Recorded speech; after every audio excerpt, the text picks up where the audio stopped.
આજરોજ જામનગર મહાનગરપાલિકા દ્વારા 78 વિધાનસભામાં પરમ આદરણીય લોખંડી પુરુષ સરદાર વલ્લભભાઈ પટેલ સાહેબની 150મી જન્મજયંતિ નિમિત્તે એક યુનિટી માર્ચનું આયોજન કરવામાં આવ્યું, જેમાં બહોળી સંખ્યામાં નગરજનો, એરફોર્સ, નેવી અને ડિફેન્સની ત્રણેય પાંખો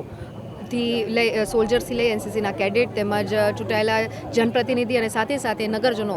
બોડી માત્રામાં જોડાયા. ખાસ કરીને આદરણીય પ્રધાનમંત્રી શ્રી નરેન્દ્રભાઈ મોદી સાહેબનું જે વિઝન અને સ્વપ્ન હતું કે સરદાર સાહેબના જે અમૂલ્ય કર્તવ્યો અને દેશ માટેનું એમનું જે યોગદાન છે કે જેમણે ભારતને અખંડ ભારત તરીકે